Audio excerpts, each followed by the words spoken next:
દોસ્તો મારી ગુજ્જુની મોજ ચેનલમાં આપનું સ્વાગત છે। આજના વિડીયોમાં આપણે વાત કરવા જઈ રહ્યા છીએ કે ઠાકોર ફેમિલીના ઘરે આ શું ઘટના બનતા રહી ગઈ। જુઓ તો ખરા, આજે તો કુકર બ્લાસ્ટ થતા રહી ગયું। શું થયું હતું તમે આ વિડીયોમાં લાઈવ નિહાળજો। અને પૂનમ ભાભી ઊંધા બ્લાઉઝ કેમ પહેરે છે, શા કારણથી પહેરવા પડે છે, ને આજે બધા લોકો ખેતરમાં ગયા, અચાનક ખેતરમાં જવાનું પ્લાનિંગ કેમ થયું, કોણ કોણ ગયા, પછી ઘરે ક્યારે આવ્યા, દોસ્તો બધી જ માહિતી મળશે તમને આપણા આ વિડીયોમાં। મારી ચેનલ પર નવા હોય તો ચેનલને ફટાફટ લાઈક શેર અને સબસ્ક્રાઈબ કરી દો। Full video in life of Thakor channel દોસ્તો ફૂલ વિડીયોની લિંક ડિસ્ક્રિપ્શનમાં મૂકેલી છે, ત્યાં જઈ તમે આખો વિડીયો વોચ કરી શકો છો। આવી ટૂંકી ટચુકડી લાઈવ લેટેસ્ટ ટ્રેન્ડિંગ માહિતી મેળવવા માટે કરી દો મારી ચેનલને ફટાફટ સબસ્ક્રાઈબ। તો ચાલો દોસ્તો વધારે રાહ ન જોતા આપણે વિડીયોની શરૂઆત કરી દઈએ। તમે વિડીયોમાં લાઈવ જુઓ કે અત્યારે તો સંજયભાઈ તેમના મમ્મી પપ્પા અને બચ્ચા પાટીને લઈને આવી ગયા છે તેમના આ નવા ખેતરમાં। જુઓ હવે તો આ નવા ખેતરમાં પાઇપલાઇનનું કામ પણ થઈ ગયું છે અને આટલો ઊંડો કૂવો પણ છે, તો હવે પાઇપની મદદથી અહીંયા પાણીની સગવડ કરી દેવામાં આવી છે। તો દોસ્તો હવે ખેતરમાં સિંચાઈ માટેનું યોગ્ય પાણી મળી રહેશે। જે વધેલો ઘટેલો સામાન હતો એ હવે લઈ અને બધા લોકો ઘરે આવી રહ્યા છે। તો દોસ્તો આજે તો ઘણા ટાઈમે ખેતરમાં ગયા, ખેતરમાંથી આવીને ઘરે જોયું તો શું હતું, અરે જમવાનું રેડી હતું। તો તેમના પપ્પા તો જમવા માટે પણ બેસી ગયા હતા। અને જુઓ અહીંયા પાર્વતી ભાભી હવે મિતાંશને જમાડી રહ્યા છે। મિતાંશ તો આજે નવા કપડાં પહેરી લીધા છે અને જુઓ બચ્ચા પાટીને અહીંયા રમવાનું ચાલુ છે અને સંજયભાઈ આજે લાડકા છોટો બેબી એટલે કે કાનુડાને રમાડી રહ્યા છે। તમે વિડીયોમાં જુઓ તો ખરા, ક્યુટ કાનુડાને તેના પિતા એટલે કે સંજયભાઈ કેટલો વાલ કરી રહ્યા છે અને એ તો એકદમ મસ્ત ક્યુટ કાનુડો લાગે છે, સાચી વાત ને દોસ્તો। અને વિયુ તો વાળ ખુલ્લા રાખી ભૂત બનીને ફરે છે અને અહીંયા જુઓ મસ્ત મજાના છોટુ બેબીને અહીંયા સોડાવી દીધું છે અને સંજયભાઈ એનું ધ્યાન રાખી રહ્યા છે। છોટુ બેબી કાનુડો કોના જેવું લાગે છે, શું હવે એને રૂપ બદલેલું છે, શું એ વિયુ કે જેન્સી જેવું લાગે છે કે પછી સંજયભાઈ જેવું લાગે છે?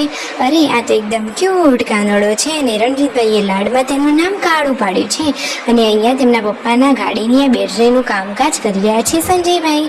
અને શિલ્પા ભાભી તો ગયા હતા બજારમાં શોપિંગ માટે। તો દોસ્તો ફાઇનલી હવે તેઓ આવી ગયા છે અને શું વસ્તુઓ લઈને આવ્યા, તો જે કામેથી ગયા હતા એ બધું જ કામ થઈ ગયું અને બચ્ચા પાર્ટી માટે સરસ મજાના પડીકા લાવ્યા હતા। તો બચ્ચા પાર્ટી તો ખુશાલ થઈ ગયા, વિયુને તો તેની વેફર જ ફેવરેટ છે। તો ફાઇનલી આજે તો જુઓ ઘરમાં આ શું ઘટના બની ગઈ। અચાનક સાંજે રસોઈની તૈયારીઓ ચાલુ હતી ને અચાનક જ કુકર બ્લાસ્ટ થવા માંડ્યું, એટલે કે જુઓ તો ખરા કે કુકરમાં સીટી સરખી વાગીને પાછળથી હવા જવા લાગી અને છેક દિવાલ ઉપર જ તેમાં મૂકેલી ખીચડીની દાળ ચોંટી ગઈ। અરે રે, બધા જ લોકો ગભરાઈ ગયા, બધા જ લોકો રસોડામાં ભેગા પણ થઈ ગયા, પરંતુ શું ઘટના થઈ? અરે દોસ્તો ભગવાન માતાજીની મહેરબાનીથી કુકર આખું તો બ્લાસ્ટ ના થયું, પરંતુ એ રીતે હવા નીકળી અને ખબર પડી તો તરત જ ગેસનું બટન પછી બંધ કરી દીધું, તો મોટી દુર્ઘટના ઘટતા બચી ગઈ। ખરેખર ખૂબ સારું થયું કે કોઈને કોઈ જાનહાનિ ના થઈ।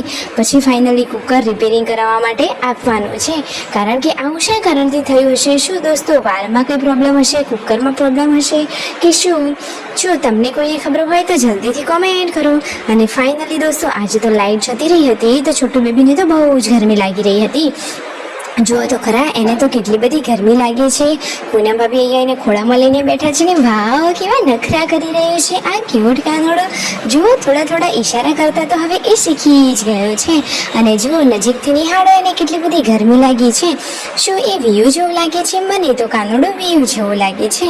અને પછી જમવાનું રેડી છે અને બધા લોકો જમવા માટે બેસી ગયા છે। અને હા દોસ્તો, ઘણા બધા લોકોની કોમેન્ટ હતી કે પૂનમ ભાભી આ ઊંધો બ્લાઉઝ કેમ પહેરે છે? તો દોસ્તો જ્યાં સુધી ક્યુટ કાનુડાને 1.5 મહિનો નહીં થાય ત્યાં સુધી તેમને ઊંધો બ્લાઉઝ જ પહેરવું પડશે, એવી એમને ત્યાં માનતા બાધા હોય છે। પછી બાધા કરી અને પછી જ સીધો બ્લાઉઝ પહેરવાનું।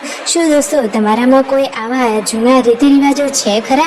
જુઓ અહીંયા તો બધા જ રીતિ રિવાજોનું સરસ મજાનું પાલન થાય છે। અને આજે તો શિલ્પા ભાભીથી આ શું થઈ ગયું, આટલું બધું દૂધ ઢોળાઈ ગયું, પછી તેમના મમ્મી શું તેમને બોલ્યા? અરે એમનાથી ભૂલથી જ ઢોળાઈ ગયું હતું।